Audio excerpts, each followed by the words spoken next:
All right, guys. So apparently, Devin the Dream Haney and Ryan Garcia have had their weigh-in. But prior to their weigh-in, there's been drama between the two. And then not only between just Ryan and Garcia, but the camp seem different, right? The camp seem different. You got Bill Haney is now stating that he wants to see a homicide with Devin Haney, and Ryan Garcia in the ring, sending his son out to pretty much execute Ryan Garcia. I want to see and cover with you guys what the mentality was with the Bill and the Devin Haney prior to the fight and the weigh-in, and then what it looks like afterwards. So without further ado, guys, let's go ahead and look at the first video.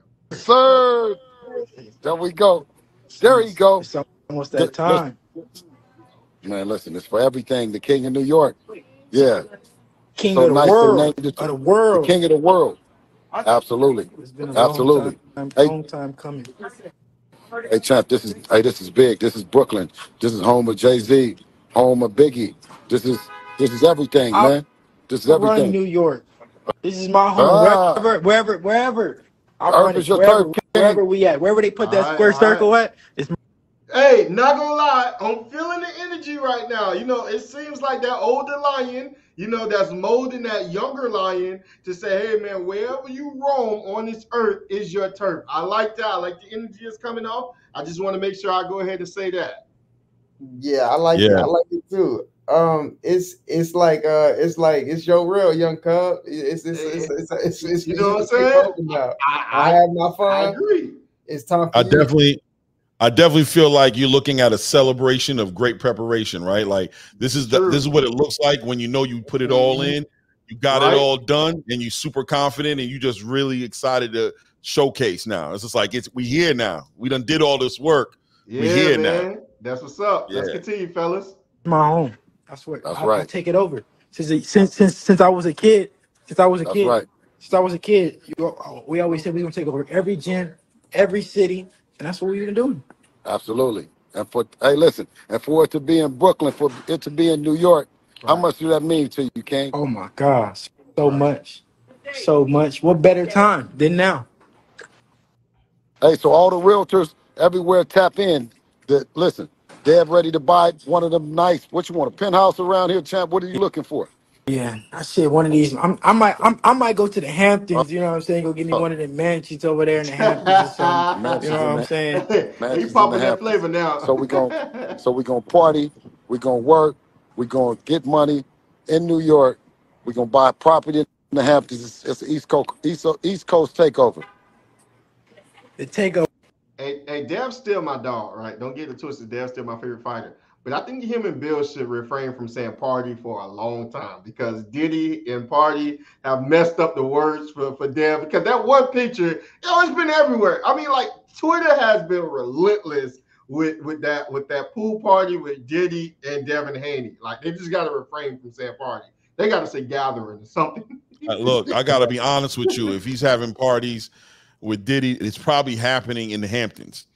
You know what I'm saying? So see, this is what I'm talking about right now. Like, if he's bringing up the Hamptons, it's kind of like, you know what I'm saying? Like, what? It makes me just want to say, now, Devin, what you know about the Hamptons? What you know about the Hamptons, Devin? You want to elaborate something? Listen, what you know about the Hamptons, Devin?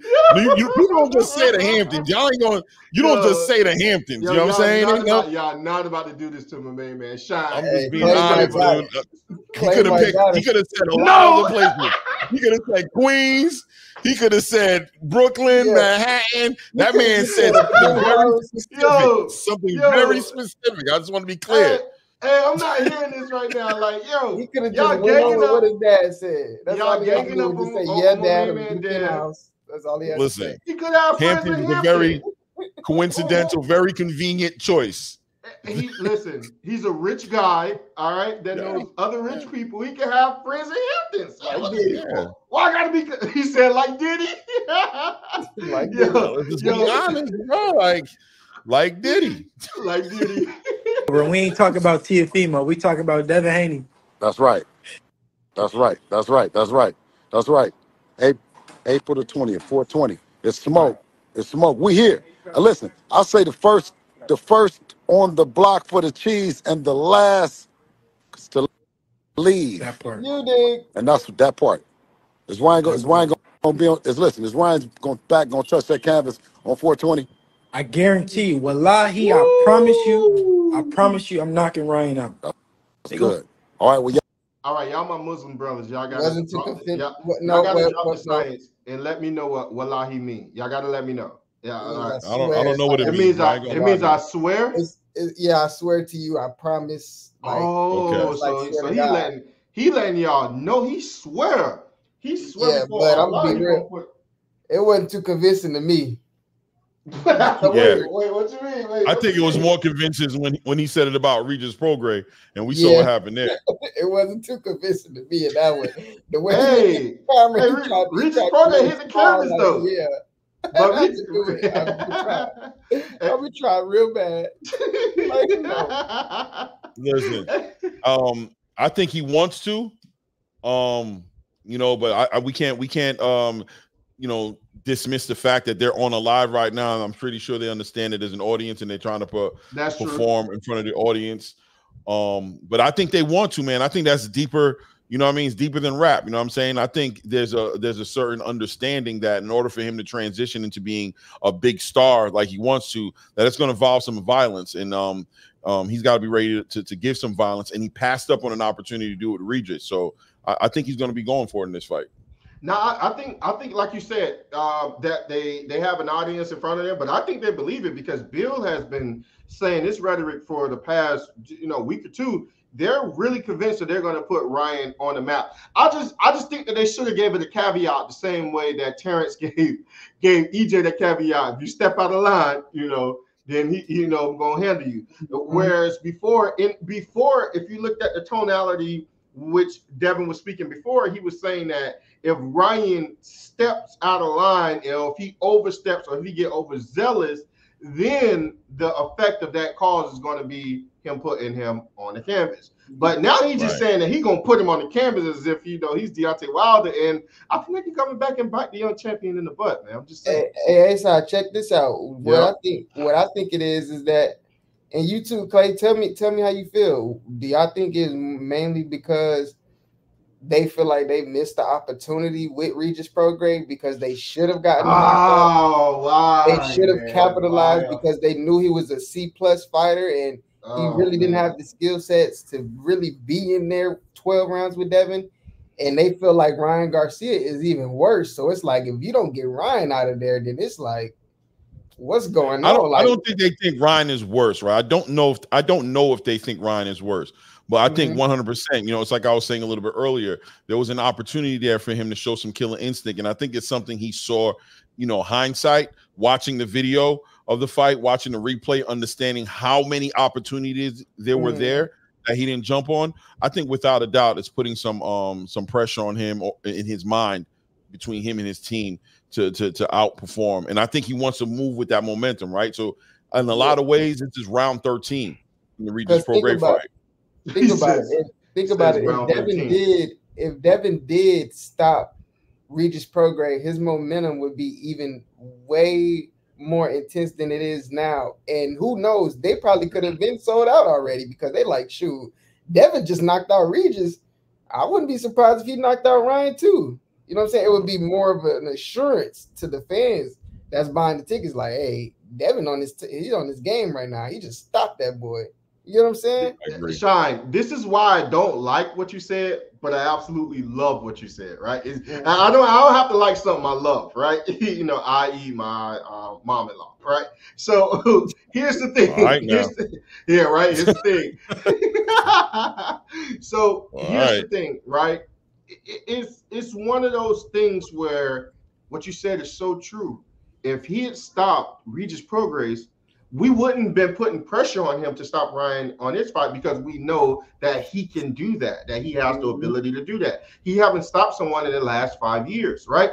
But because he didn't stop Regis Prograis, and we saw multiple times that he could have stopped Regis Prograis, that we're now thinking he lacks killer instinct. It's almost worse to lack killer instinct and have the ability to knock somebody out than to not have the ability to knock somebody out and then just not do it, but show the sublime skill to be able to box. You get what I'm saying? It's almost as if the fans will almost feel like you're never really giving them your all because you have the ability to knock someone out, but you tend not to do it. So that can be something that could be detrimental going forward for the young champion. And that's why I said I don't like what you said, right? Because it's against my favorite fighter, and you're 100% right. But I love what you said for boxing, and it's a great question. If he had stopped Regis Prograis, I believe it would have been less pressure or even no pressure for him to stop Ryan Garcia's, and ticket sales would have been high, for sure. For sure. So let's go ahead. Let's go ahead and continue. God dang, it's a blooper moment. Already didn't hurt. They're gonna see the world's gonna see that I'm levels above this dude. Like I said, he's a C-level fighter. I'm an A+ fighter. Right. And I'm gonna show it. Well, you ain't never let me down, champ. And I know when you promise something to me, look, I already know how you gonna deliver. So Ryan Garcia, we in town, and Deb gonna put you on your back on 420. Inshallah. Barclays. I appreciate you, champ, coming over here lighting my thing up for me and letting them know always backing my play. I love you. I love you. Hey, that was beautiful. It's a beautiful moment shared between a father and a son. I absolutely love the confidence that they were displaying and also the amount of poise.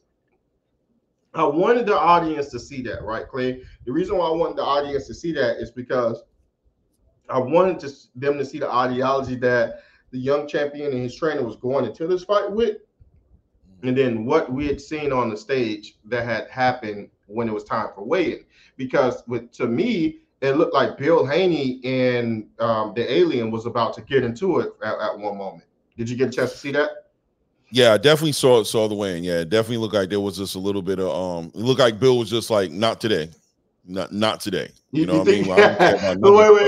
Well, who you think started it? Before we play the video, just off of memory, who did you think started? Because at first I thought maybe B-Hop had said something to Bill, but I don't know now. Like now that if I go back in my memory bank, I can't really remember, who it started. Who it started. What I believe is B-Hop. I believe that Bill came doing what Bill does, right? He's talking to the whole camp, the team of Ryan Garcia, probably more, pointing towards the family of Ryan Garcia. I think B-Hop probably did what he has done in the past, which is stick his nose. Just remember the B-Hop that put his hand on Gervonta Tank Davis. On Tank, right, exactly, with Ryan Garcia, right. So this guy likes to stick his nose right in the middle of it, like, I mean, he wants to help to, like he says, instigate the situation. And I think today was just not the day. I think Bill Haney was just like, we not gonna act like you ain't try to play with me. You know what I'm saying? That's a fact. That time. So you're gonna watch how you talk to me today. Today's the day where you're gonna watch how you talk to me. You think he was looking for? You think they had time today? Look, it just wasn't gonna slide like it did the other day. You ain't catching me off guard. We on point. Let's go ahead and see. Ryan Garcia and Devin Haney.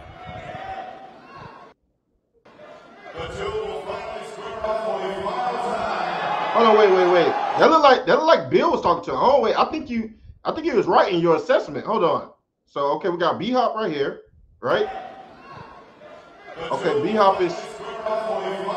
Did B-Hop say anything to Bill? I think B-Hop was too close to him. That's what it looked like. I just think everything ever since that happened between him and B-Hop at that event, he just doesn't need him close to him. Like, you don't need to be up on me because I already know I'm looking at you like somebody who might try to sucker punch me or play with me or touch me in the run. So I'm letting you know you don't need to be standing over here close to me. No, I sensed the same thing because I thought maybe B-Hop had said something earlier, but now I'm looking at it. It doesn't even look like B-Hop mouth's move. It just looked like he got too close, like you alluded to, in Bill Haney's space, and then it was on from there. Back the fuck up. Exactly. Yeah, I was just about to say I wouldn't face off these guys. This is exactly what was bound to happen. Look at Malibu's most wanted with his fist ball. Look at Ryan. What was Ryan doing? Malibu's most wanted. You look like Tekashi 6ix9ine. Look at this. Let's just play that back. I was just about to say I wouldn't face off these guys. This is exactly what was bound to happen. So. Yeah, I don't know if that was. Ryan is just, I'm gonna be honest with you. I can never believe Ryan. Nothing Ryan says or does, I can believe. Nothing. There's nothing he does or say I can believe. So Clay, with the video that we had previously saw before, you can obviously see the mannerisms with Devin Haney and Bill Haney. There was much more calm, much more poised, much more confident and assured of themselves, right? And I'm not saying he wasn't assured of himself on the stage, but on the stage, it seemed like he was much more fiery, right? His temperament was a little bit more, quicker to switch on onto that mode, to where it was like it was almost like it was a fight or flight moment where he wanted to fight. You see what I'm saying? He could have backed down to be hot, but he didn't. He pressed the aggressor. What in his mind he would see as an aggressor, right? For someone coming into his space that he obviously don't like. He pressed him. So what does that say about the mindset of that camp now? Is that camp on edge? And if they are, what happened to get them on edge? I mean, I think there's no secret. A lot of games have been played up till now. You know what I mean? Bernard Hopkins playing with Bill, obviously Ryan Garcia doing all the things he said. And I just think you do get to a point, it's fight night damn near. You know what I mean? It's the night before the biggest fight. We've been cutting weight. I'm sure Devin is on, he's probably a little irritable. And you're just getting that point in that space where you're just on fight mode and you're ready. And I just think that's what we're seeing right there. We're just seeing a team that's ready for whatever. The games are done. The antics are up. We're not even here to make no jokes with you no more. We're really trying to hurt you, and you can get hurt today if that's what needs be. I think you need to have that. Like you said, that's very important. You need to have that so close to fight night. You need to have that killer instinct kind of turn on within your whole camp, right? To where I'm ready to press the issue. A lot of people think that Devin don't have killer instinct, but what if his killer instinct is, oppressing the aggressor, making sure he go to the person that's looking to fight him, making sure that he's sharp when he go in there, because his team look like there are a zero tolerance policy right now that's with that team. They're not coming to play around. You see what I'm saying? 100%. What do you think about this? Because he keep telling Ryan Garcia to meet him in the middle of the ring, and they want to slug it out, right? They want to have a battle, and they want to slug it out. It looks like it's going to be an inside battle. It's going to be a fight, right? Inside the phone booth. Do you think that is a tactic deployed from the Haneys to get Ryan to come inside the center of the ring to kind of slug it out, and then they're going to make sure that they box him from the outside? What do you think that is? Yeah, I think it's a little bit of that. I think at the end of the day, one thing we know about Devin Haney and that whole entire team is they're not playing to nobody else's strengths, and they're not playing no games that's going to give you any advantages. So they're ready for the most aggressive Ryan Garcia, and there's a chance that they're just pretty much speaking on the point of don't hide it. Come with what you plan on coming with. We've prepared for you to come with what you come with, and we're going to, inside of the realm of boxing, handle you in the middle of the ring. But in no way should we be thinking that Devin Haney's inviting Ryan Garcia to a Mexican, you know what I'm saying? Yeah, I don't see that. Hanging each other. That's not happening.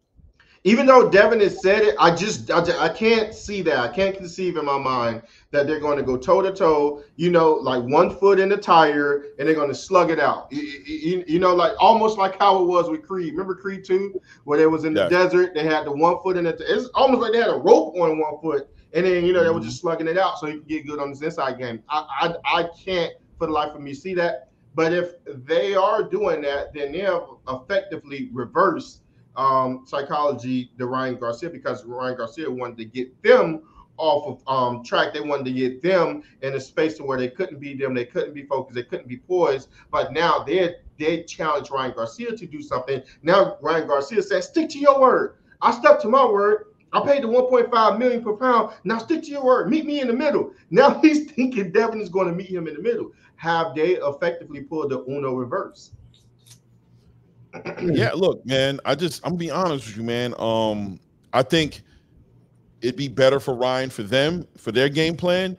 Don't make me have to find you. Don't try to box and make this all a chess match, even though I know you'll lose that chess match with me. Come in the middle of the ring, because we prepared for the worst case scenario with you. And, the quicker you get in the middle of the ring, the higher probable chances that we could lay you out, because we're planning on making you pay dearly for what you're doing. I think Devin's on a mission to come home with Ryan's head. What you think about that, Sean? Yeah, I didn't really catch too much of what y'all saying, but as far as what my thoughts on like the game plans, is that what y'all the game plan? Yeah, the game plan. Yeah, I think as far as game plan, I just think Ryan Garcia's mindset in there is just, man, I'm willing to die. I worked as hard as I could. I'm willing to die. I'm gonna go in there and give it my best shot. I know Devin Haney's a very great boxer. I'm talking. I feel like he's talking himself up to be the best type of boxer he could be on that night. But we don't know if he really is going to be the best boxer he is on that night. So I think what his thing is trying to psych himself out, psych Devin out, get in their head any type of way he can to try to get any inch he can to make something shake with it. Which realistically, that's what him and his team is supposed to be doing. If you don't have the superior skills, if you don't have the superior footwork, you need psychological advantage over your opponent. But that's what happened with Sugar Ray Leonard and Hands of Stone, Roberto Duran, the first fight. Roberto Duran got in his head, and he was a formidable foe. But because he got in Sugar Ray's head the first time, he had Sugar Ray off his game. He didn't win that fight.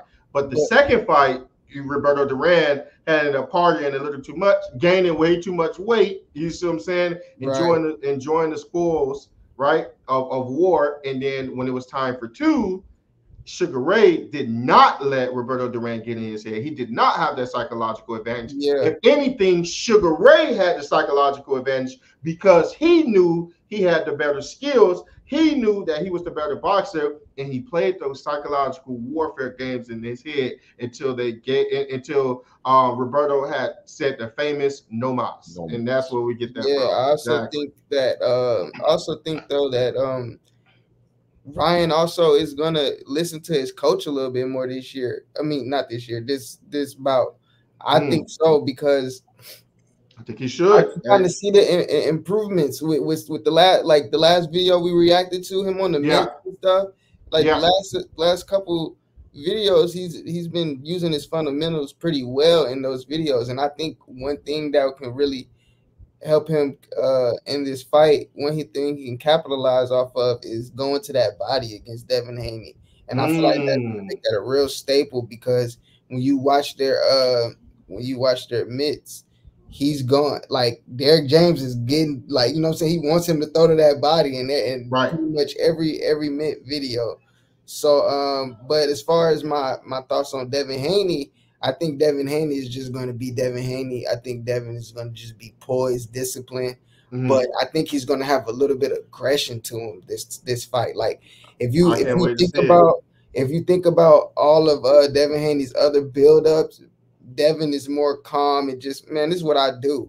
But if you pay attention to this build-up, it's like you can see a little bit more aggression to this. It's like, man, I can't wait to do it with him. Like, I want to do it to him. Like, I really want to do it to that man. Seriously, I agree 100%. But here's my question. Well, two things, right? Number one, but Derek James said something very significant yesterday in the press conference.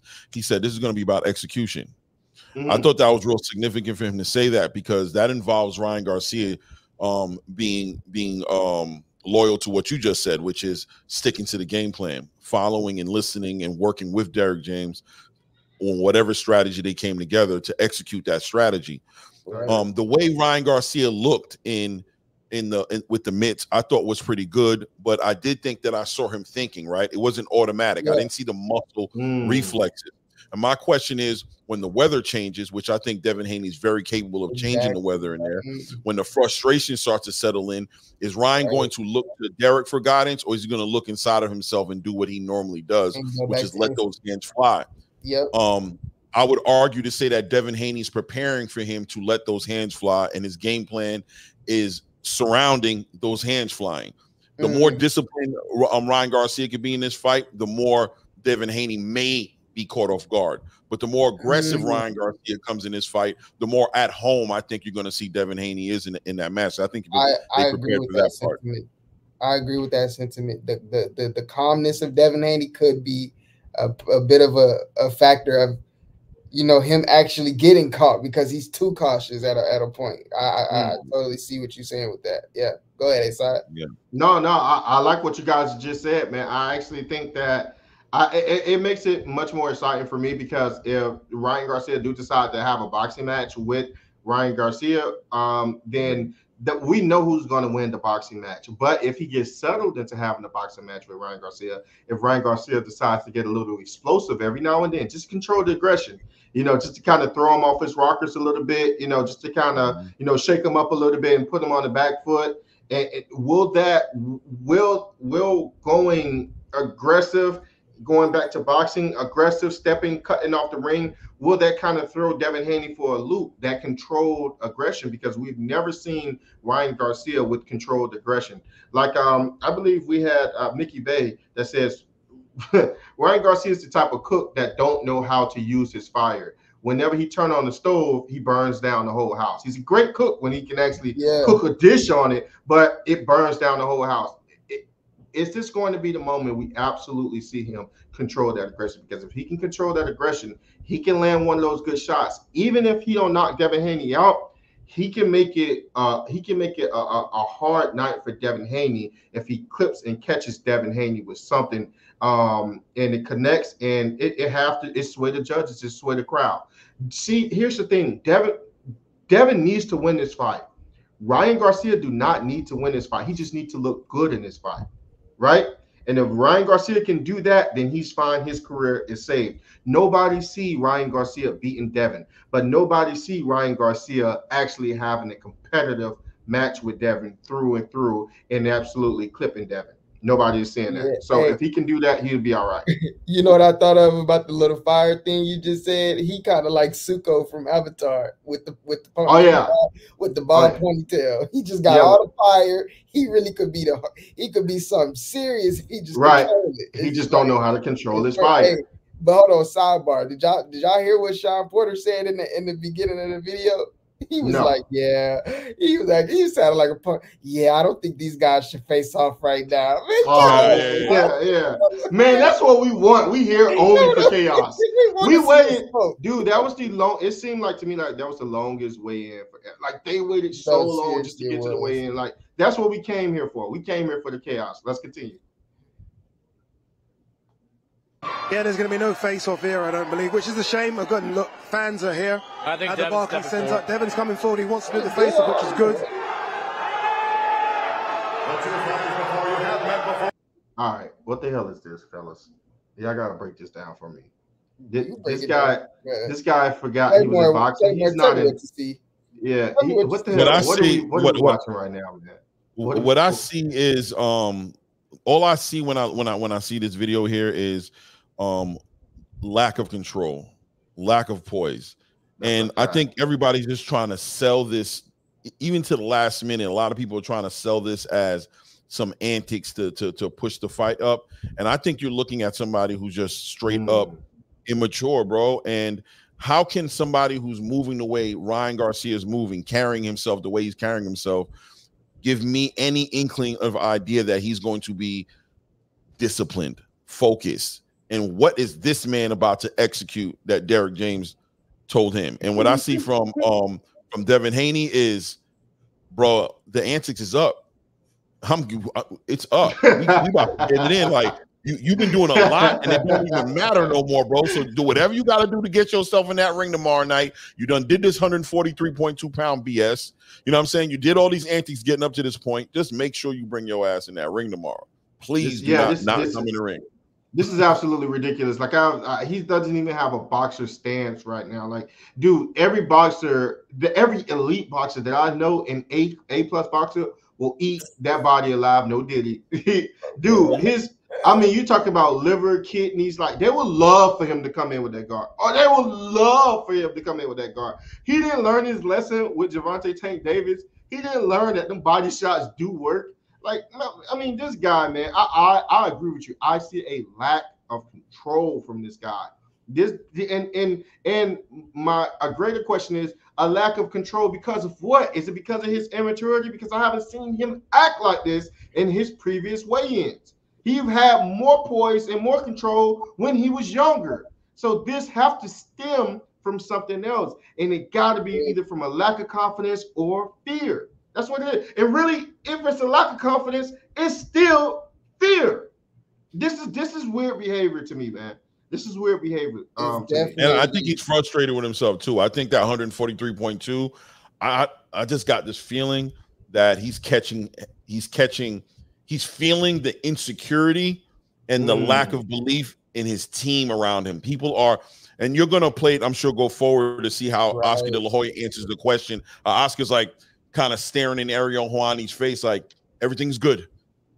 But there's some anxiousness in his voice, there's anxiety, like, because this kid really just dropped the ball. He really just came in the building and just made his whole team look stupid. He's dragging Golden Boy's reputation down with his antics, and they're trying to stand behind him, but it's becoming cringe for them.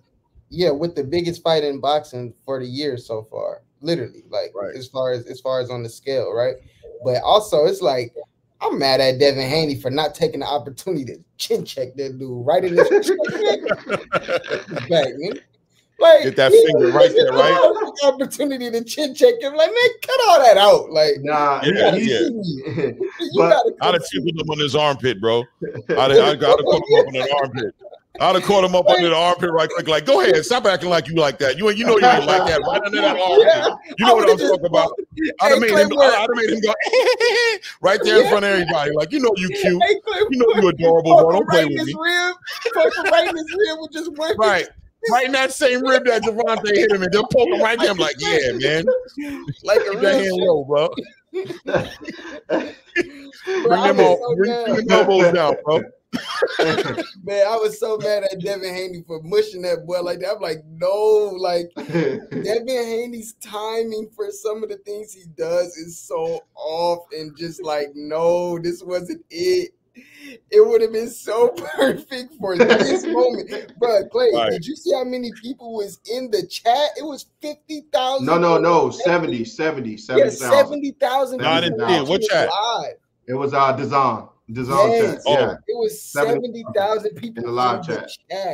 But all right, let me ask you guys a serious question. Now that we're away from re-injuring Ryan Garcia's ribs that Tank punched him in. So hook him right in.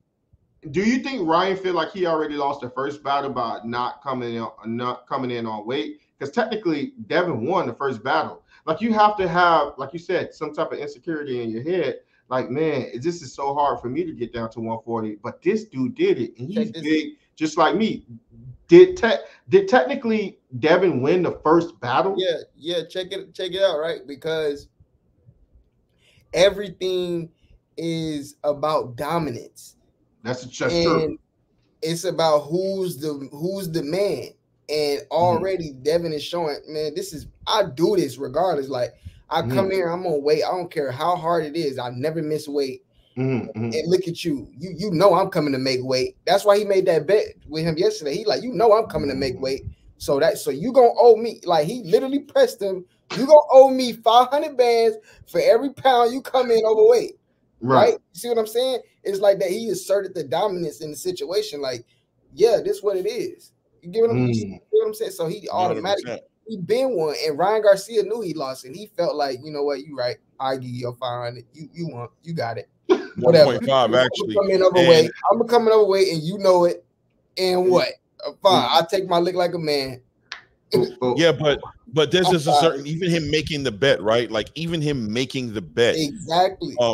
It was just when he made the bet, he lost. He lost, right? It's like making the bet, he lost. Whether he made the weight or he didn't make the weight, and his father acknowledged it.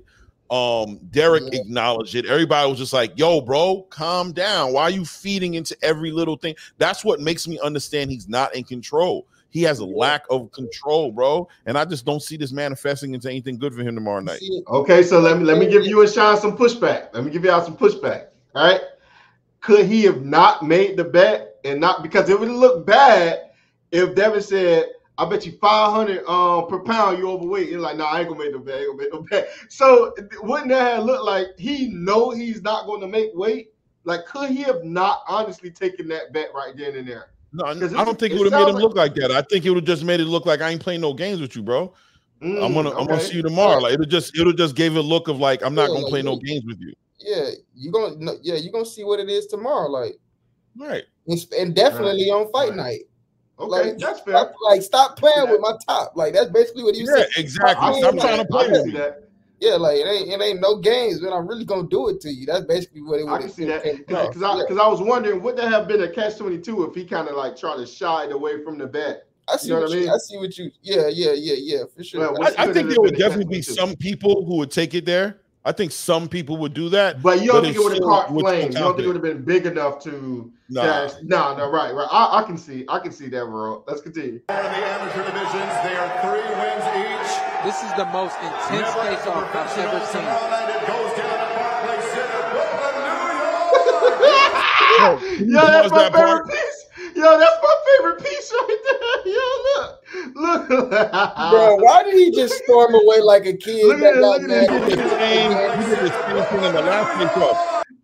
Yo, he's scared. That's fear. That's a lack of control. He can't contain himself. That's what that is. So, you know what it is? It's so sporadic. It's like, it's not like he doesn't give me a visualization of a man that's in control.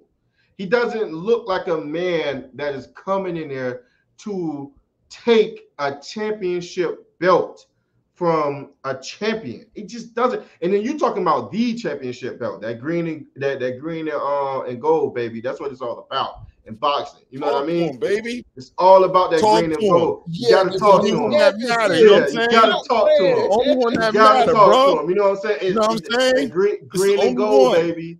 Green and gold, baby. You're a real boxing fan. You bleed green and gold. So that's what I'm saying. Like, man, dog, this belt here, man, you can. I think Arnold Barboza wouldn't have played with that. I'm just gonna keep it real with you. Nobody would have played with that. Hold on, man. Nobody would have played with that. Talk about Claymore. Where the hell you get that belt? Man, he got it from birthday, man. Baby. You see him go like this? He said, "Yeah." It's the only one that matter, baby. All the rest of them are cool, whatever. But this. Wait. Go ahead. You said what? Yeah, it's the only one that matter, baby. You know what I'm saying? It's the only one that matter. You know what I mean? That's it. You know what I'm saying? It's the only one that matter, baby. You know what I'm saying? Right here, baby. Right here, baby. Talk to him, Blake. Talk to him, man. WBC, baby. It's the only one that matter. You see? Green and gold, shiny, baby.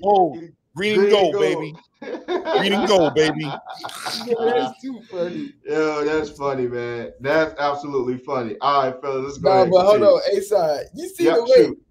A-Side, you seen the way he turned around the storm? Yeah, man. I'll show you again. Yeah. Like he can't get his candy. Like they said, no candy for you. Wait, it was feminine.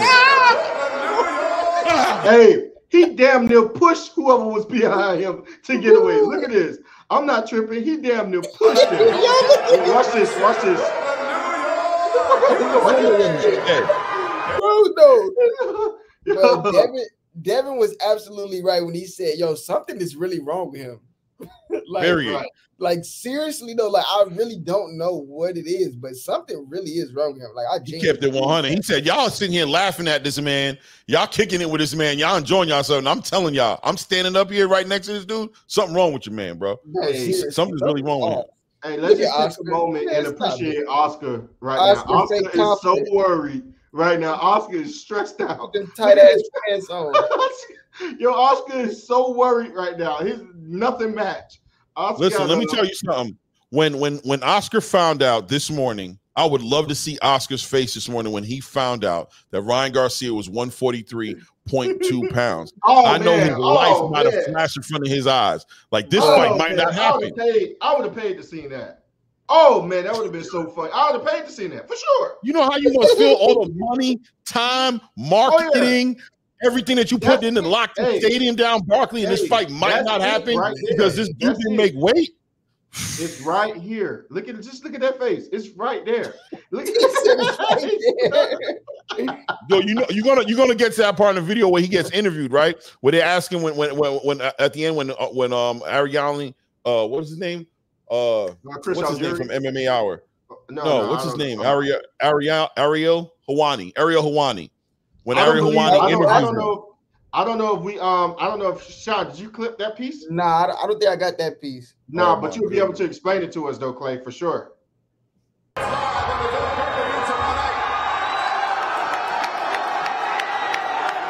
Oscar don't want none of that money. They've got their history, but look, one thing. Look, Oscar don't want none of that money messed up. Everyone is off the stage, and look at Bill. Look at this. Everybody calm down. He don't want none of that money messed up. He knew that Ryan Garcia messed up majority of that money. But what was the piece that you was talking about with Oscar? I'm trying to find it right now. See if I can find it. It's on this video right here, and basically what happens is everybody separates themselves, and Ariel Hawani says to him, "What do you think about the fact that Ryan Garcia came in at 143.2 pounds, right?" And he just looks in his eyes and he goes, "It's all good. It's all good. You have a fight tomorrow night." The way he said it, I'm gonna find it and I'm gonna send you this clip so you can put it up because it's that important. I'm telling you, you're gonna see fear of God inside of Oscar De La Hoya's face, bro. You can feel it. You could cut through it with a knife, with a butter knife. Like, oh, that man, today's the worst day. Today was the worst day of his life. You think so? Yeah, today was a horrible day for him. He said, no doubt about it. So we all saw the interview with Gillian Wallow and Devin Haney. So Devin Haney said some controversial things that it really set Twitter ablaze. You know, people were saying that Devin Haney's capping, he's lying, but that's for us to go ahead and review. Let's go ahead and check it out. And before we go ahead and check this video out, guys, go ahead and always shuffle over to that like button, punch it, then left hook to subscribe for more knockout content. We appreciate you guys. Thank you. Let's continue. Now, who do you say right now they could walk out of this game? Because Gil said some people, but who could walk out right now and go into the Hall of Fame right now? Terrence Crawford, Canelo, Tyson Fury.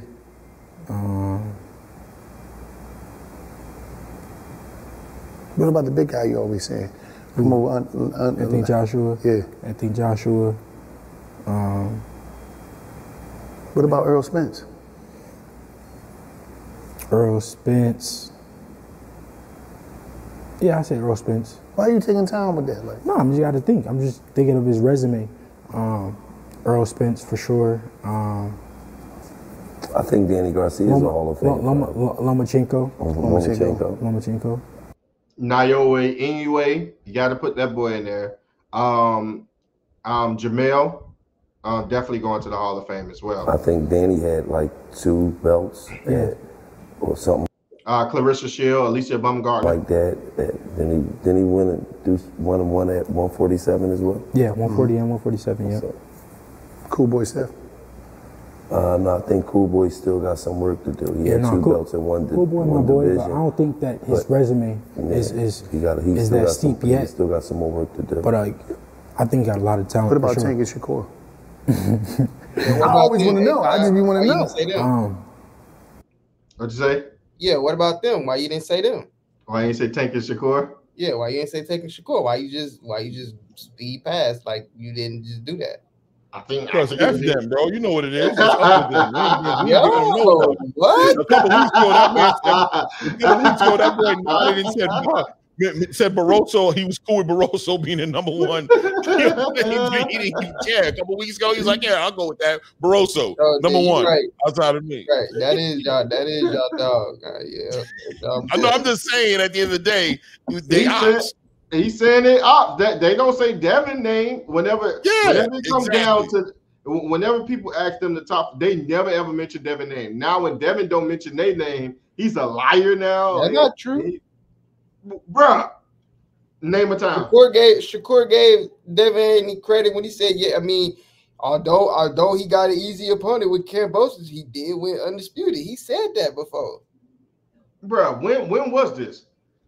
He said that on I think it was the Gillian Wallow when he had the white shirt. It was either that one or that other podcast. So it was in the boxing gym. Listen, I'm about to send you this clip. I can do a private. I can put in. Yeah. Send to me. I'm send you this clip, and I'm going to tell you what minute to put it on, and you guys are going to see what I'm saying right now. That's a fact. I found it right now. I just don't like how y'all just be biased, man. Like, wait. Why are you trying to start this narrative bias? Is definitely in the Hall of Fame. If they're the ops, bro. Tank literally just had a videotape put out. Like, bro, like, God, all right. Nah, go ahead, bro. All right, you got the clip. You got the clip. No, he didn't say Hall of Fame. What you sent it to the email? I'll check. Yeah, you see it in the private chat. Chat. Okay, let me see it.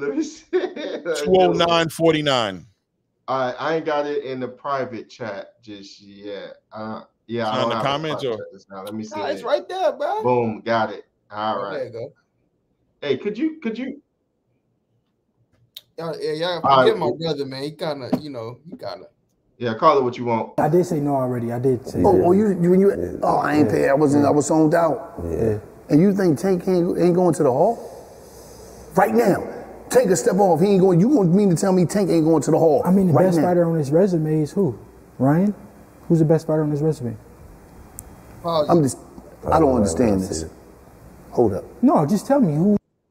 See, Gilly ain't prepared for this conversation, right? I mean, not Gilly. Wallow ain't prepared for this conversation right here because the way he just threw that slug like Ryan is crazy because it's definitely not Ryan. He definitely fought a couple champions like Pedraza.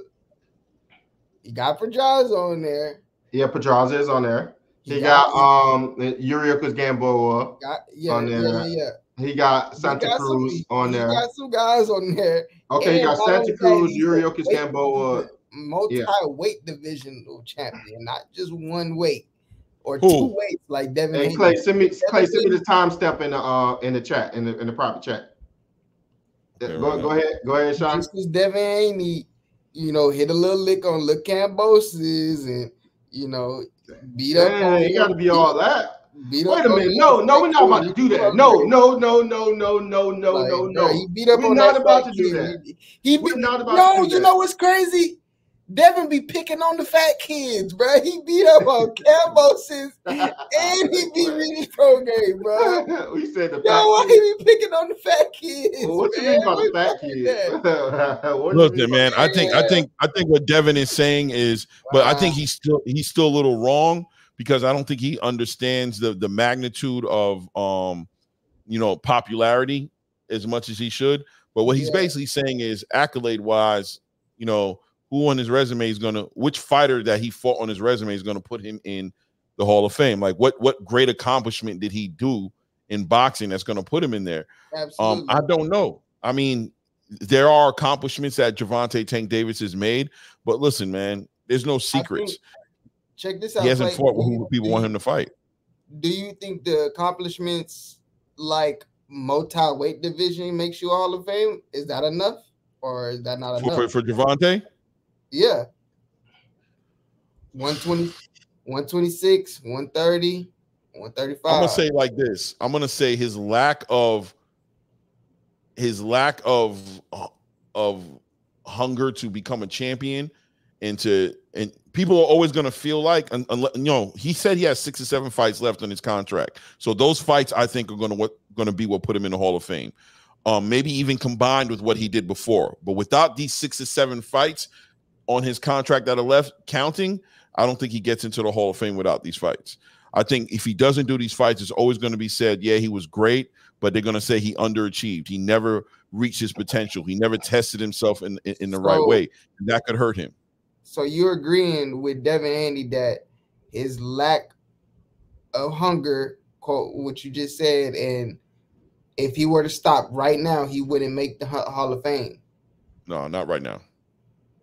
So who was to stop right now? Tank? Gervonta. Yeah. If Gervonta Tank Davis would have stopped fighting right now, is he going to Hall of Fame? But your lack of hunger doesn't keep you out of the Hall of Fame. It's the accomplishments, and he is a 3-time champion. It 3 different weight classes at the end of the day. It don't matter. It's the accomplishments, right? It's the accolades that get you there.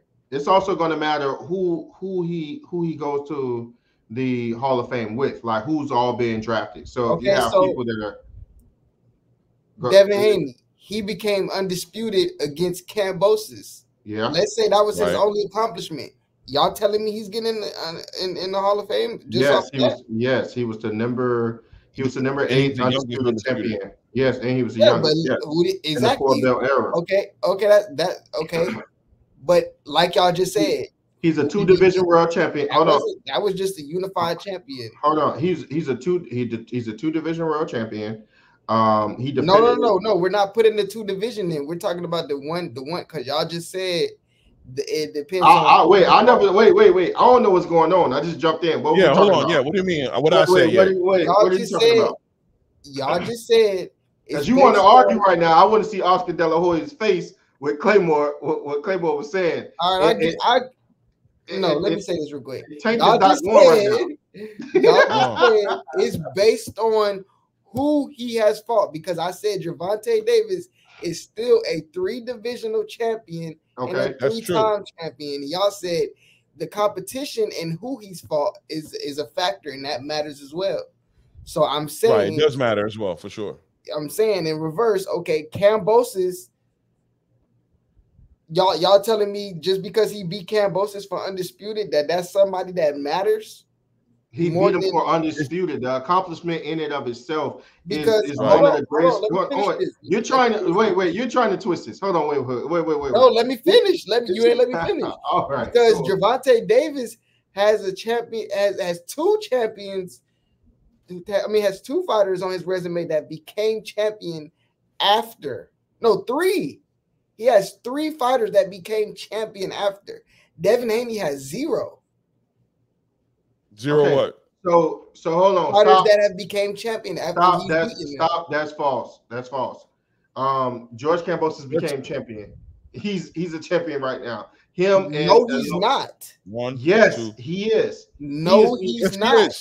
Yes, he is. He's an IBO. He fought. What's his name?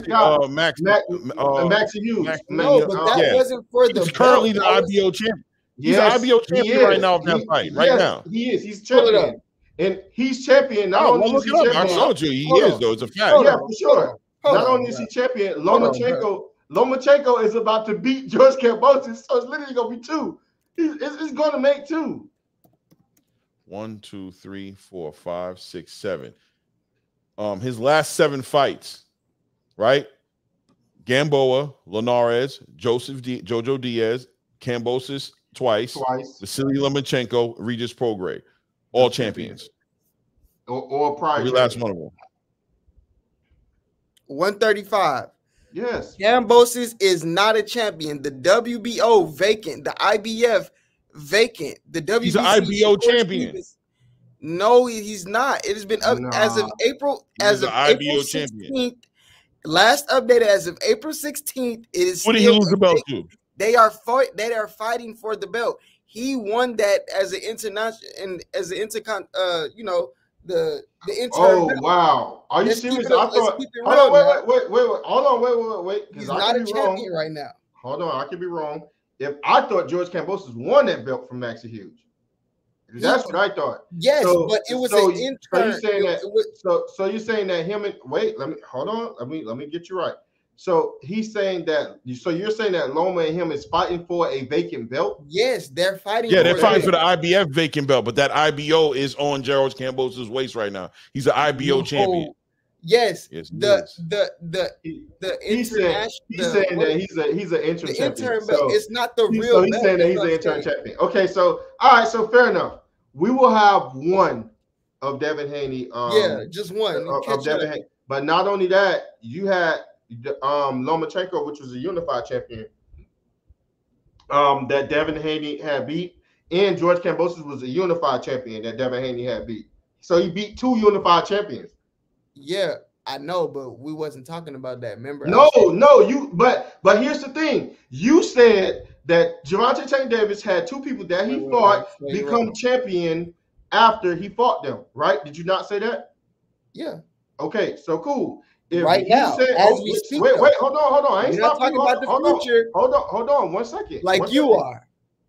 What are you talking about? Listen. You talking about the future. No, listen, hold on. Loco ain't champion right now. George Kambosos ain't champion right now. You know that, right? You do know that, right? But go ahead, Pippen. Go ahead.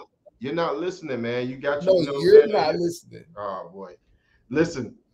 What I'm trying to tell you is Lomachenko was a unified champion before he beat him. George Kambosos was a unified champion. He beat him. He beat 2 unified champions. Yeah, listen.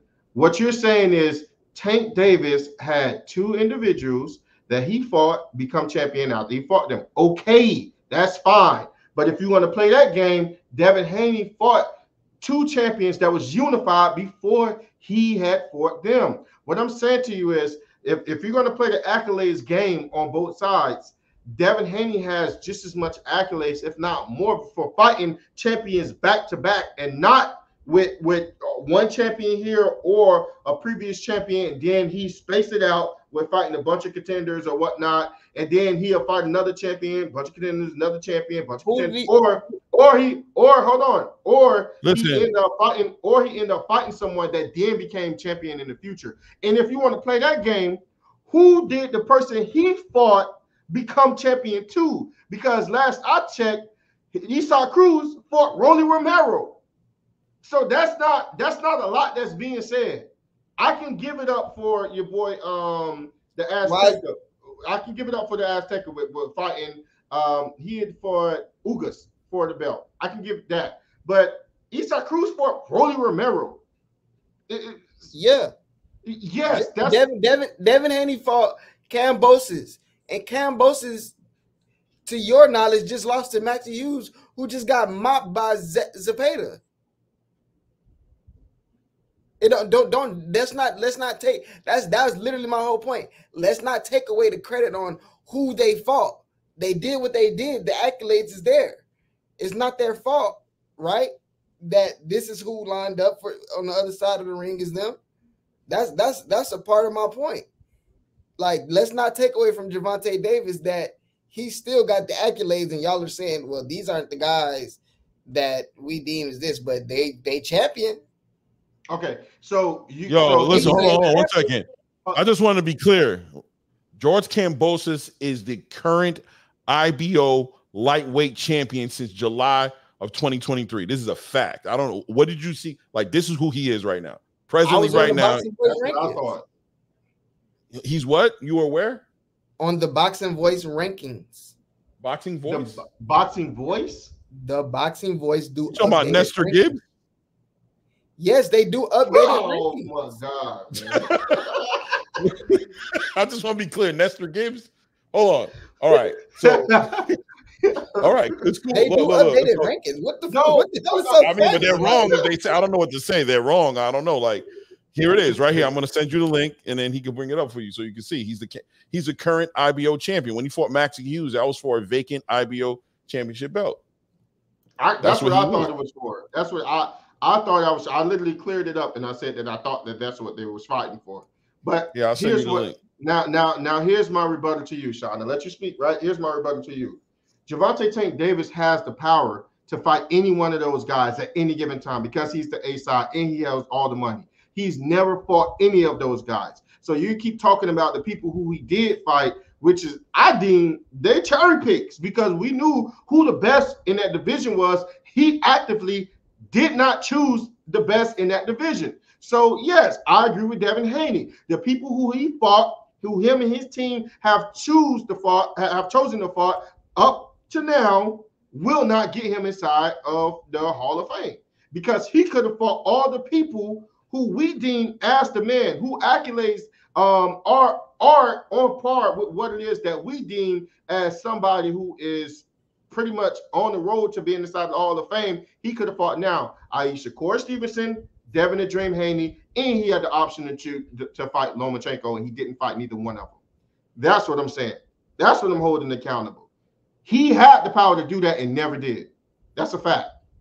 Cool. That's fine. But at the end of the day, we're not talking about that. We're talking about his accolades. Will he be in the Hall of Fame? That's why I told you That I just literally said I agree with Devin for those reasons. He had the opportunity to fight the guys who on the road to Hall of Fame, a guy that is undisputed champion, a guy that is a unified champion, and he's a champion in multiple divisions, and he's deemed as one of the best right now. Right. He never fought them. The guys who he fought thus far does not get him inside of the Hall of Fame, in my opinion. That's all I'm saying. Bruh.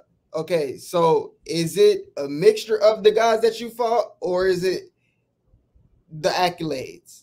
I never said nothing about which one. What qualifies? It all comes together, right? It all comes together. I'm just saying that. And look, I could be wrong. It's not a fact. You know what I'm saying? It's a state of opinion that, you know, whatever the board is that's bringing people into the Hall of Fame may decide to bring Gervonta Tank Davis in the Hall of Fame. But I don't think that Devin Haney's far-fetched by asking either one of Gilly or Wilder to say, what is it that you guys know of that he's accomplished that should get him inside of the Hall of Fame? Who did he fight? I mean, that's a simple question. They should be able to answer that and be like, yo, this fight. Gilly's a big-time boxing connoisseur of sorts. He understands boxing very well. So Gilly should have been able to come up top of his head and just be like, yo, he fought blah, blah, blah, blah. You saw Gilly going, and he had to keep it real because Gilly knows boxing. I mean, the same way okay, so I'm just asking this. Leo Santa Cruz, Yuriorkis Gamboa, and Pedraza. Like, is that enough to get him inside the Hall of Fame? Because that's what he got. Maybe Mario. Put Mario Barrios in there. Mario Barrios is one of them now. Yeah. But he's got a championship to him. Is that enough to get him inside the Hall of Fame? Isaac Cruz is not. No. He's a champion. All right, wait, fellas. Y'all not about to do this all day, man. Let's go ahead and react to some Oscar De La Hoya, man. Y'all not about to do this all day. And hold on, but before we continue, one last thing before we continue. The unexpected tomorrow. Hold on, real quick, A-Side. One last thing before we continue. Now, do y'all believe Wikipedia, who Claymore just sent me, or do y'all believe ESPN, who just said it's vacant? Y'all tell me, chat. Hold on, wait. We haven't seen it and yet. It's in the private chat, Claymore. It's in the private chat. We haven't seen it yet. Hold on, we're going to see it. For sure. Go ahead. Now, y'all can, matter of fact, y'all can click on that. Clay, and you can click on that, on the back end. I'm looking at it. Where does it say that the IBO is vacant? Go down. Go down to the lightweight division. I'm in the lightweight division. It's the WBO. Lightweight, vacant. 135, right? IBF vacant. Yes. The only two people holding belts right now are Gervonta Davis. There's no IBO here. It's WBO, IBF, WA, and WBC, the four belts that we recognize here in America in the four-belt era. IBO. What are you talking? IBO is not a belt that is recognized. All right, fellas, can y'all see the screen? Okay. It's the WBO, IBF, WBA. Right. That's for the four-belt era. I'm just saying he holds an IBO title. Wait, fellas. IBO is not a belt, Clay. Why isn't it a belt? Fellas. IBO is not a belt, Clay. Fellas. It's just not recognized. All right, fellas. Can y'all see the screen? Yeah, that's not one of the. Exactly. It's not recognized. Vacant, you're right. WBO, IBF, vacant, WBA, Gervonta Tank Davis, and then we have WBC. It's only two belt holders at 135. All right, fellas. We got so all right. It's a technical. All right, we got it. It's not technical, it's facts. No, I'm saying we got it.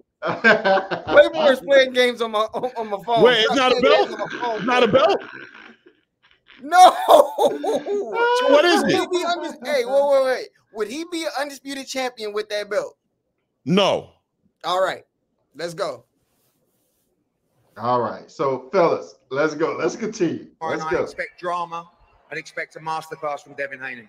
Looking forward to it. Good luck to you and the team. There he is, Eddie Hearn of Matchroom, and we'll finish things off with Oscar De La Hoya, the face of Golden Boy Promotions. Oscar, pretty hectic stuff. Are you okay? You seem a little fired up. All good. Hey, Ryan's ready, baby. Ryan is ready. Watch. Let's go.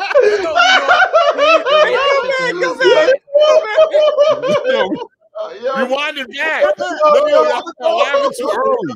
Y'all started laughing too early. Now look as he gazes into the crowd as he says it. Get ready for a wild night tomorrow at Barclays Center. Matchroom, we'll finish things off with Oscar De La Hoya, the face of Golden Boy Promotions. Oscar, pretty hectic stuff. Are you okay? You seem a little fired up. All good. Hey, Ryan's ready, baby. Ryan is ready. It's going to be a fight. Let's go. Let's go, New York. Your reaction to him missing weight. He's so paranoid right now. He's like, please don't ask me nothing crazy. I see. He's like, I see what you're about to ask me right here. Please don't do it to me, Ariel. He's like, you know I am. One more time. Matt Truman will finish things Look off how he tries to get Oscar New York going. That's the face of Golden Boy Promotions. Oscar, pretty hectic stuff. Are you okay? You seem a little fired up. Good, all good, all good. Hey, Ryan's ready, baby. Who is he looking at? Who has he just locked eyes with? And what is that person who he's locked eyes with saying to him? Happy place, happy place, happy place, happy place. Ryan is ready. It's going to be a fight. It's going to be a fight. Let's go, New York. Your reaction to him missing weight. It's all good. It's all good. We're all good.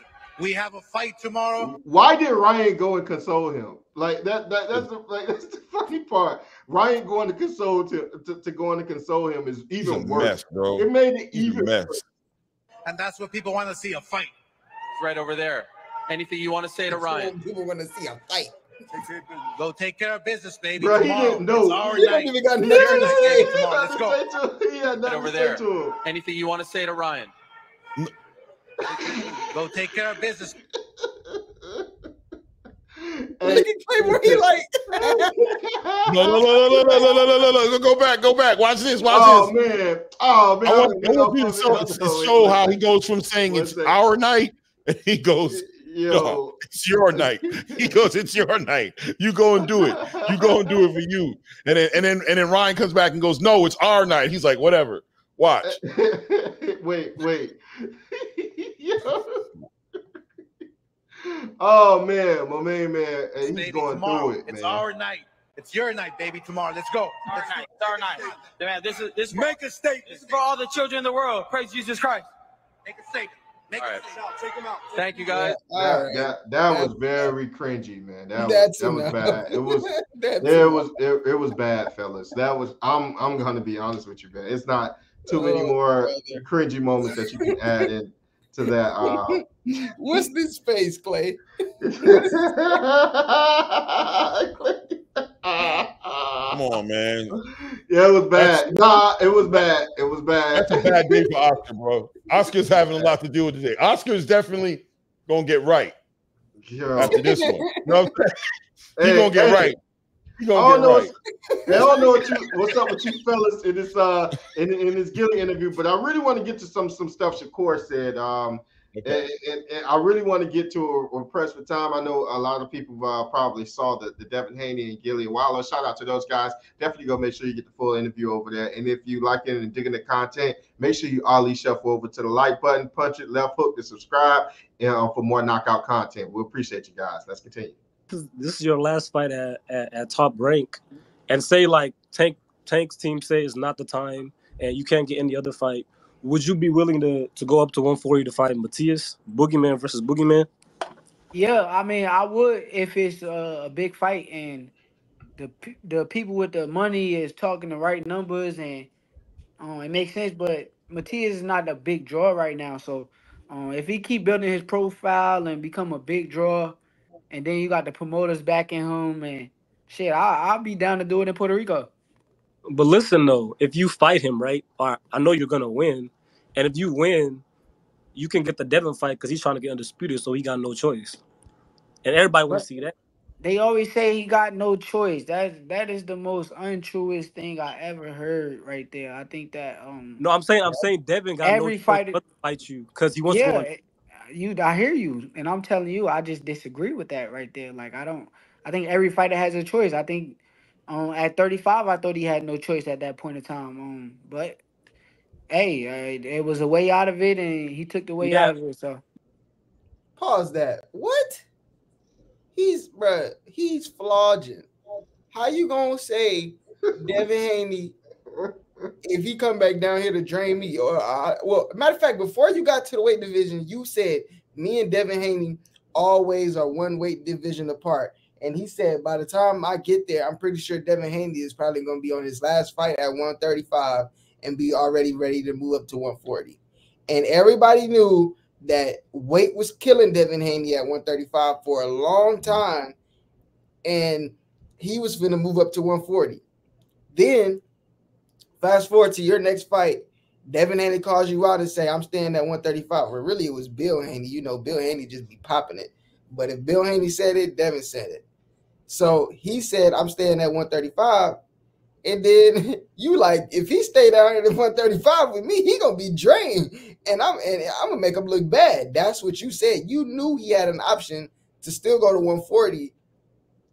At the end of the day, he didn't have to stay at 135 because everybody knew he's been alluding to moving up to 140.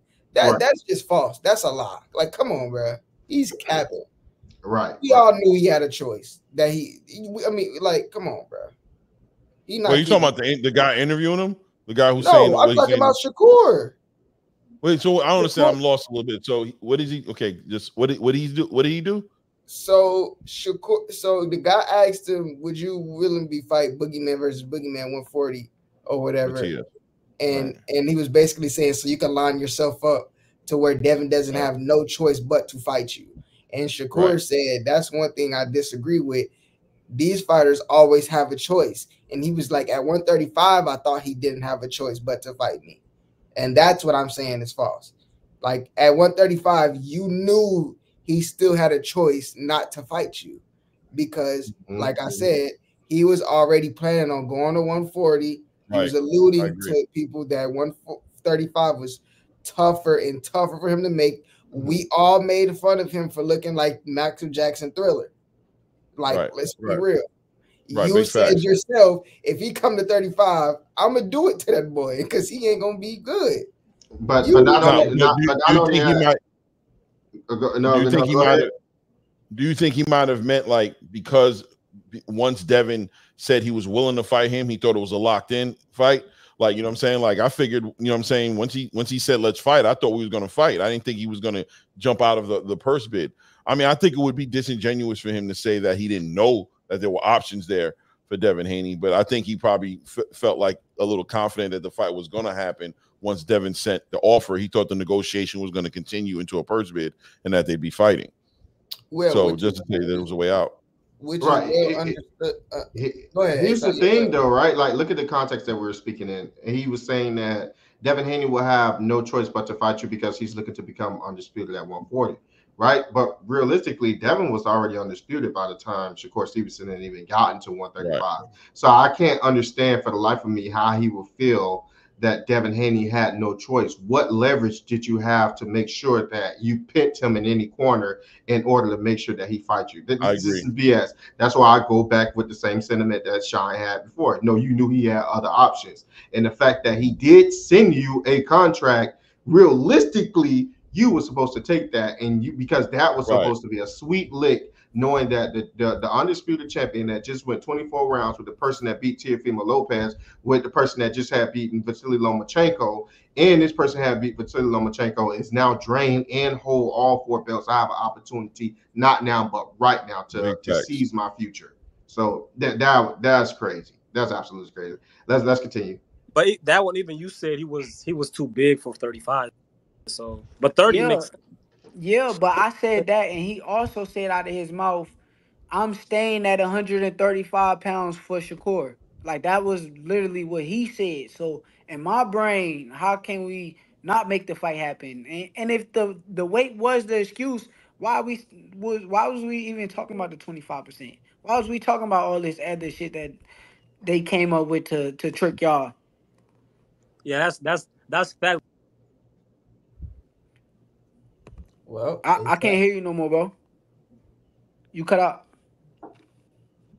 Yo, I couldn't hear him. I had to drop him. Yeah, I couldn't hear him no more either. So you can come back up. We got Gritty. Yo, Gritty, what's up? What up, though? Yeah, I'm back, man. Shakur, I heard you saying how you was calling guys, out their names and stuff like that to get you to fight.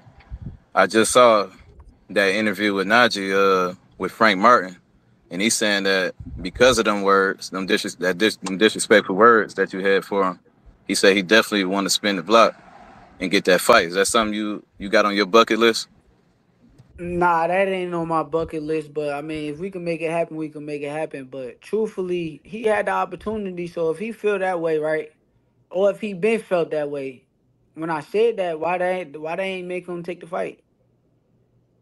Well, I mean, I think you know why he didn't take the fight, but he Why? got the Tank fight. Why would he take that fight?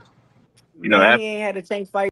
No, that's not true. He didn't take that fight because Shakur Stevenson was, I think, offering him $1 million, which is 4 to 5 times more than what he was used to getting paid. But Frank Martin was saying, okay, for the caliber of the fight that's about to take place, I'm about to be on the big stage for the first time in my life with, arguably the most dangerous person on earth. I wanted a little more oomph, as he said, put a little more on it, which I'm thinking anywhere between 300, 350, 500.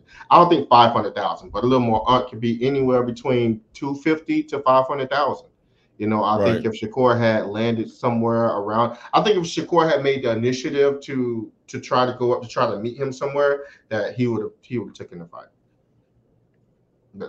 So that's why I think that fight didn't get made more than anything.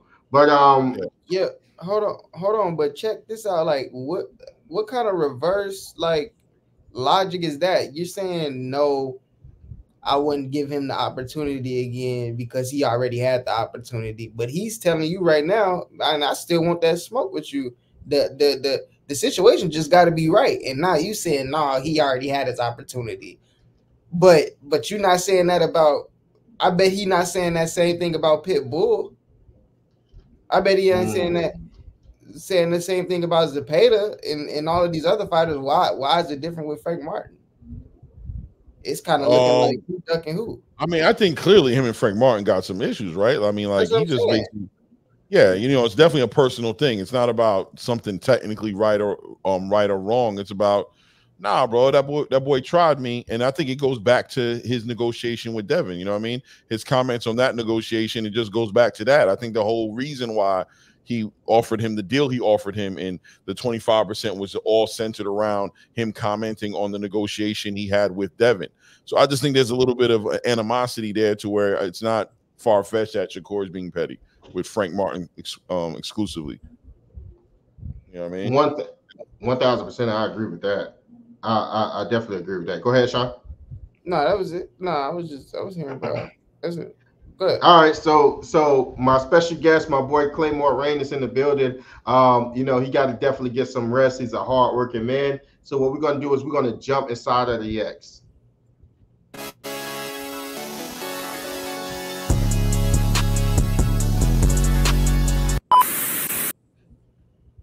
All right, guys. We're going to jump inside of the X, and then we're going to see exactly what they're showing over in Twitter. Let's go ahead. All right, so let's see what we got here. We got your boy A-Side from the X Twitter. He said Devin is on $1 million worth of game and says that Tank hasn't fought anyone, so he should never go to the Hall of Fame. Yet he's fighting his leftovers. He says Tank is just a popular fighter like Jake Paul. You can't make this ish up. I believe that two things can be true.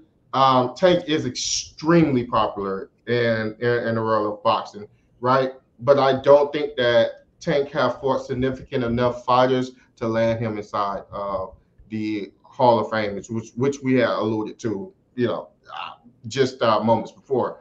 What do you guys think about that tweet? That's Shine who tweeted that?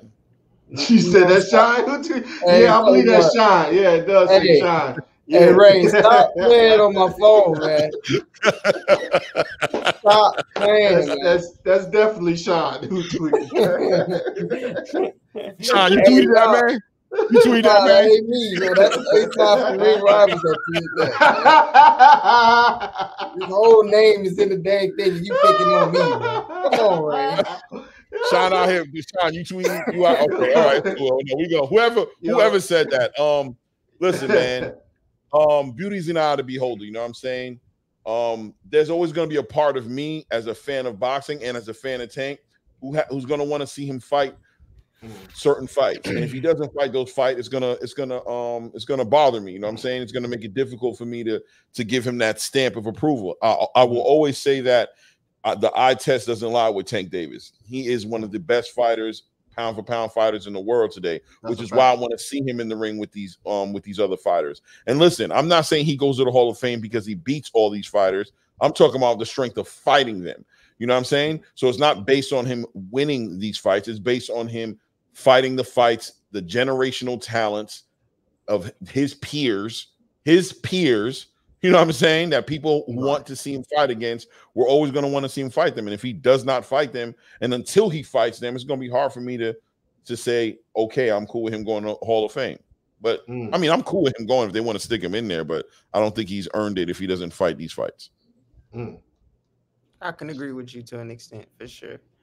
But it's guys that have worse resumes than Gervonta Davis that are in the Hall of Fame. So, well, maybe we need to start correcting that.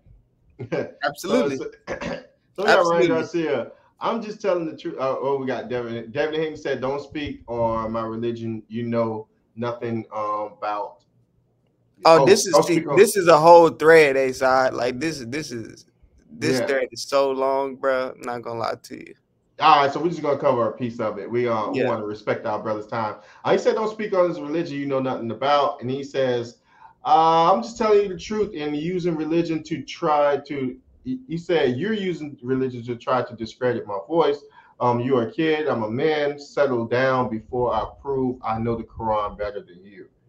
All right, that gets into a weird place. And what he says fasting for 31 and a half days, and water all black coffee. Cancer will start to. It's more on that tweet. Okay, it was more on this tweet. This is what I see right now. He says, "You're fasting to make weight. Keep starving, ho." Devin just cut through the fat. He was like, "Nah, you starving to make weight." In the background, he had none of that. Exactly. Look, man, I said it earlier, bro. Ryan Garcia holds no credibility. I'm done with Ryan Garcia. I don't believe nothing he says anymore. He holds no weight. So at this point, I know he's trolling. I know more importantly, I know there's nothing he won't say to get a reaction and to get some attention. He has no credibility, bro. I don't even know how somebody can comfortably set up a fight with him in the future after this fight, especially if he doesn't perform well. Like, not for nothing significant, you know? Yeah. Hey, Clay, guess who I feel the same way about, man? Canelo. No, Canelo. I feel the same. The same way you just said he has no credibility in your home. Canelo has zero in my I can rock with that. But I'll tell you what, I'll push back just to say one thing. I'll say that Canelo fights who he says he's going to fight, and he doesn't fight who he says he's not going to fight. It's hard to process and digest So who did he say he was going to fight and he didn't fight him? He said he wasn't going to fight no Mexican fighters. He fighting Jaime Munguia as we speak. Okay, I'll give you that. That's it, though. But I agree with you 100%. I agree. I ain't gonna lie to you, bro.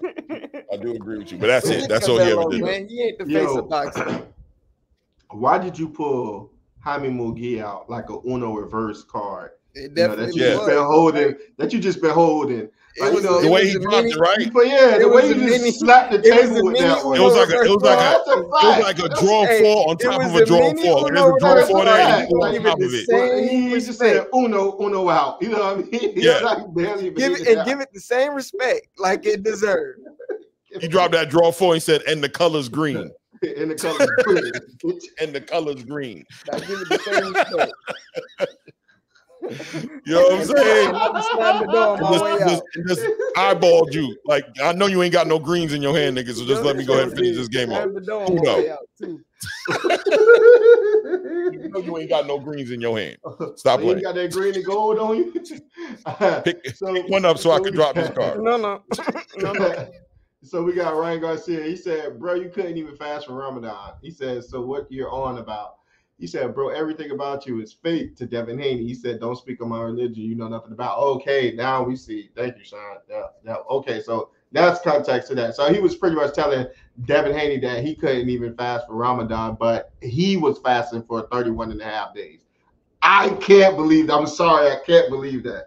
I cannot believe that Ryan Garcia was fasting for 31 and a half days and he still couldn't make weight on top of training. I can't believe that. I can't go for it. I can't. I'm sorry. He's a liar. I'm sorry, He's a liar, man. bro. I'm sorry, man. Not the way that guy. No, man. No. I'm sorry. I just can't go for it, man. He's a liar. DJ Khaled voice, bro. He's a liar. Listen, bro. That dude is not to be believed, man. So that is it for Inside the X, man. We appreciate all of you guys for hanging out with us. We appreciate you guys for welcoming, our special guests. Go ahead, Claymore, and let them know exactly where they can find you. Yeah, Claymore Rain everywhere. You know what I'm saying? Instagram, Twitter, YouTube. Shout out to you guys for allowing me to come on the platform. Had a good time tonight. It was real fun. Mm-hmm. You know what I mean? Yeah, man. And maybe we'll do it again. You know what I'm saying? Right. Now, definitely look forward to working with you in the future, Clay. It's been a pleasure having you and Sean go back and forth. And yo, Shine. It's a belt, bro. It's a belt, bro. No. He said it's a belt. It's a belt, bro. It's not. You're right. It's not one of the belts with a full belt era, but it's one. It's green. I can tell you the color. I've seen it before. You know what I'm saying? We've all seen it before. It's a belt. He says, what you say, thought to it, Clay? He said it's a belt. Bro. It's the same belt you got right there on the right side of you. It ain't that. It ain't this one. It ain't this one. It ain't this one. You know what I'm saying? But it's one. Clay, he says the same belt. Green. It's green. Hey, we appreciate everybody for joining us and rocking out with us. Go ahead and Ollie shuffle over to that like button, punch it. Make sure you left hook the subscribe button for more knockout content. I'm here with my boy Sean. I'm here with my boy Claymore Rain. Let them know again where they can find you, Claymore. Claymore Rain, man, on YouTube. You know how to spell it. CLAYMORE Rain, like the water when it falls on your head. For sure. And I'm here with my co-host. Sean, man, make sure y'all tap that subscribe button, tap that like button, put that notification bell on. Make sure y'all stay tapped in with us. We got new content coming all week. So make sure y'all hit that. Hey, and we got a new segment coming.